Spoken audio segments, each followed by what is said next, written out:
Good morning students. आज हम मुंशी प्रेमचंद जी के फटे जूते का अगला पार्ट करेंगे। तुम यह फटा जूता बड़े ठाठ से पहने हो, मैं ऐसे नहीं पहन सकता।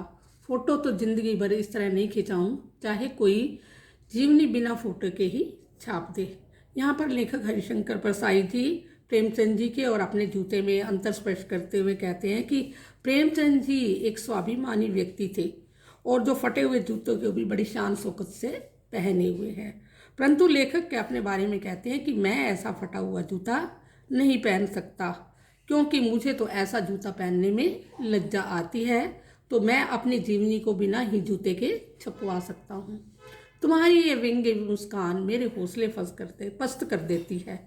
परंतु दूसरे ही क्षण लेखक के मन में आता है कि प्रेमचंद जी का यह हंसता हुआ चेहरा क्या कहना चाहता है, क्या मतलब है इसका कौन सी मुस्कान है, यह इनकी कौन सी व्यंग्यात्मक हंसी है, क्या होरी का गोदान हो गया। कहते मुंशी प्रेमचंद जी का ये अंतिम उपन्यास था गोदान, जिसमें होरी एक व्यक्ति था जिसकी जो मृत्यु के पश्चात गाय का दान करना चाहता था, परंतु समय से पहले उसका गोदान हो गया। क्या पूस की रात में नील गाय हल्कू का खेत चर गई। पूस की रात मुंशी प्रेमचंद जी की एक कहानी है और यहाँ पर हल्कू एक किसान है और जो अपना सुखद जीवन व्यतीत करना चाहता था, परंतु ठंड अधिक होने के कारण से नील गाय खेत को चर गई और वो अपने लक्ष्य को प्राप्त ना कर सका।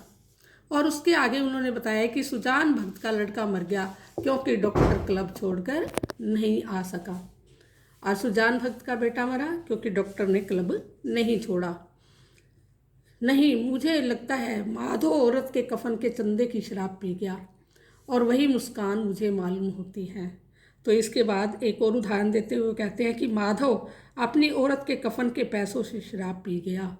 तो इस प्रकार से उनकी यह व्यंग्य मुस्कान स्पष्ट उनके चेहरे से दिखाई देती है। मैं तुम्हारा जूता देखता हूँ कैसे फट गया, यह मेरी जनता के लेखक। तो फिर भी लेखक अभी भी ये जानना चाहता है कि लेखक का जूता क्यों फटा, उसका क्या कारण है। उन्होंने लेखक को मेरी जनता के लेखक इसलिए कहा है क्योंकि वो गरीबों की समस्याओं का जो है वर्णन इस पाठ में करते रहे हैं, तो इसीलिए उन्हें जनता के लेखक कहकर संबोधित करते हुए लेखक कहते हैं कि क्या बहुत चक्कर काटते रहे। कहते कि क्या तुमने किसी बनिए से उधार ले रखा था कि उसके उधार मांगने से बचने के लिए आप 1-2 मील का चक्कर लगाकर घर जाते रहे। चक्कर लगाने से जूता फटता नहीं है, घिस जाता है। परंतु फिर अगले ही क्षण लेखक ही सोचते हैं कि चक्कर लगाने से तो जूता कभी भी नहीं फटता। मुंशी प्रेमचंद जी का जूता फटा, उसका क्या कारण है। जूता तो घिसता है। कुंभन दास का जूता भी फतेहपुर सीकरी आने जाने से घिस गया था। तो यहाँ पर अष्टछाप के एक कवि हैं, उनका उदाहरण देते हुए लेखक कहते हैं कि उन्हें एक बार अकबर ने फतेहपुर सीकरी आने के लिए कहा था और प्रवचन करने के लिए कहा था, परंतु उनके भी जो है क्या फतेहपुर सीकरी आने जाने से पहले ही जो है उनका जूता भी घिस गया और उन्हें प्रभु का नाम तो क्या स्मरण आना था वो भी भूल गया। और ऐसे बुलाकर देने वालों के लिए कहा था कि जिनके देखे दुख उपजत है तिनको करबो परे सलाम।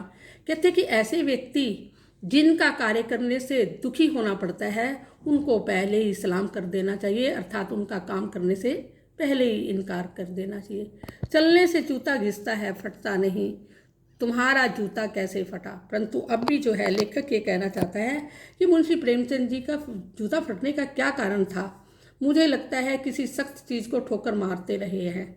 हाँ, उन्होंने समाज में किसी न किसी सख्त पत्थर जैसी कठोर चीज़ को ठोकर मारी।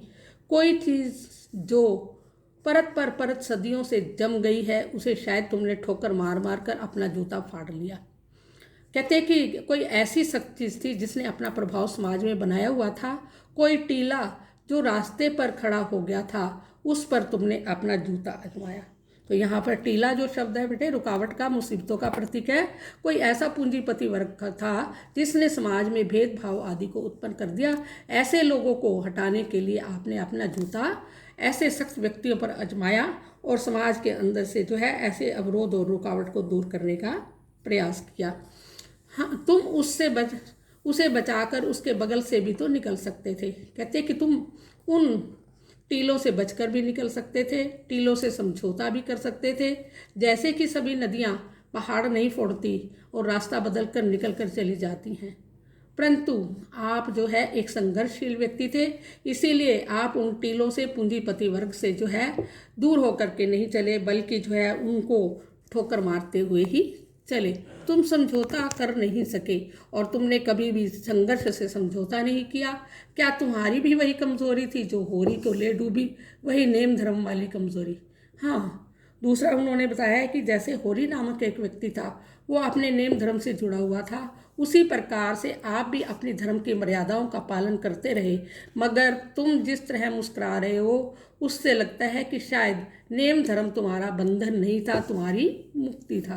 कहते कि होरी के लिए तो उसका नेम धर्म जो है उसका बंधन बना, परंतु आपने जो है इस नेम धर्म को, अपने नियमों को क्या है, अपनी मुक्ति का ही मार्ग बनाया है और आप अपने रास्ते में किसी तरह से नहीं भटके।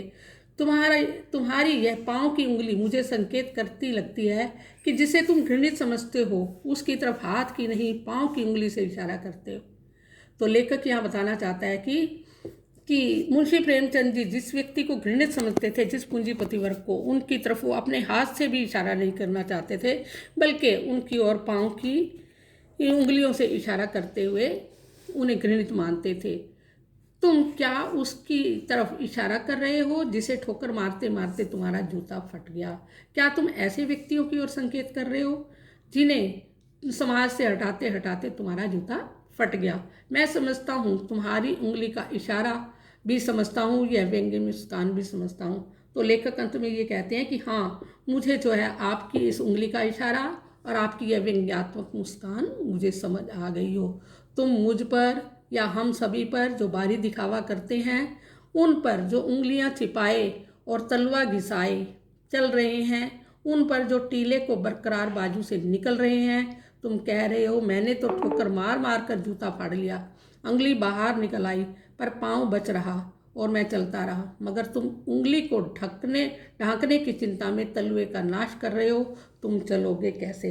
तो हाँ, तुम्हारी इस व्यंग्यात्मक मुस्कान को देखकर मुझे समझ आ गया है कि मैं तुम्हारे जिस फटे जूते की बात कर रहा हूँ, वह तुम्हारा यह इस बात पर व्यंग्य कर रहा है कि तुम सभी दिखावा प्रस्त हो और फैशन प्रस्त हो, और तुम्हारी ये मुस्कान आज मुझे समझ आ गई है कि तुम उस आज के फैशन प्रस्त और भारी दिखावे वाले लोगों पर जो है हंस रहे हो, और आप ये समझाना चाहते हो कि बाहरी दिखावा और आडंबर जो है किसी तरह से भी हमें उन्नति के मार्ग पर नहीं ले जा सकता। बच्चों, आपको यह पाठ समझ आ गया होगा।